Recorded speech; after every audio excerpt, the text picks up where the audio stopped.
मशलीपर्यंत घेऊन गेलाय. त्यांचा हाच प्रवास आपण उलगडतोय. गप्पांना पुन्हा सुरुवात करूया. अच्युत पालवांची आत्तापर्यंतची यशोकहाणी ऐकताना एकच गोष्ट थोडीशी सुचवावीशी वाटते, ती म्हणजे 50-60 वर्षापूर्वी अच्युत पालवांनी जे रसरशीत लालबाग परळ पाहिलं त्याचं कदाचित त्यांच्यामध्ये आहे आणि त्याची दृष्टी. तर त्या काळातली अशी कोणती माणसं होती की ज्यांच्यामुळे ही दृष्टी मिळाली परळ लालबागमधली? कारण ते परळ लालबाग त्यावेळेला खऱ्या अर्थानं सामाजिक राजकीय चळवळींचं केंद्रबिंदू होतं आणि चाळीच्या मधनं जी सुरुवात झाली ती फक्त आम्हाला ऐकायला आवडेल. लालबागला माझा पत्ताच होता 25 राजकोटवाला चाळ गणेश टॉकीजच्या समोर, लालबाग, मुंबई नंबर 12. हा मध्ये एक आर्टिकल आलं होतं, ते असंच याच नावाने होतं.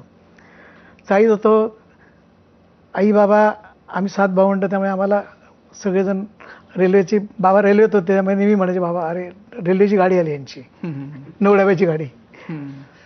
खाली उतरल्या गणपतीचा कारखाना, त्यामुळे 2 पावलं दुरदुरणारी पावलं जरा पुढे रांगायला लागली ना की गणपती दिसायचा, की रावलेंचा कारखाना होता. मग पुढे गेला की दुरी आट होतं, मग पुढे हिंदमाता सेवा मंडळ, त्याच्यानंतर मग काशीनाथ कला मिनार, नाटकाची मंडळी, नवहिंद बालमित्र मंडळ.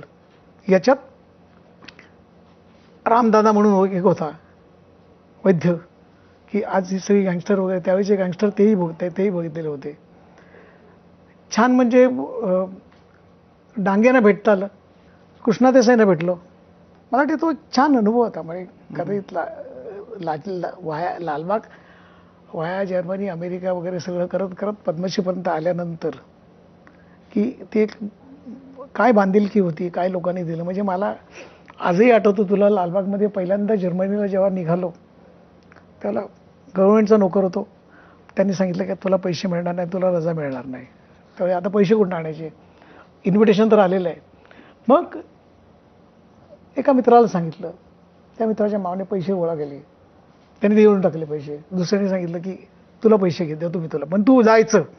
हा तो जायचं असतं ना, माझे पैसे गेले तरी चालतील, पण तू अमेरिकेला जा, तू रशियाला जा, कुठे जायचंय तिकडे जा, कारण तू चांगलं काम करतोस. हा विश्वास होता, तो लालबागने दिला होता. चाळीतनं बाहेर पडलो त्याला, बाहेर 3 गाड्या.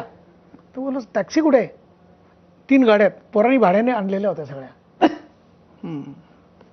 एक बाई धावत धावत धावत धावत साखर देतात माहिती ना, तिने मीठ दिलं होतं. म्हणजे हाताला जे लागलं ते आणलं. मी तिला म्हटलं की ती पण गोड, मीठ पण गोड आहे आज.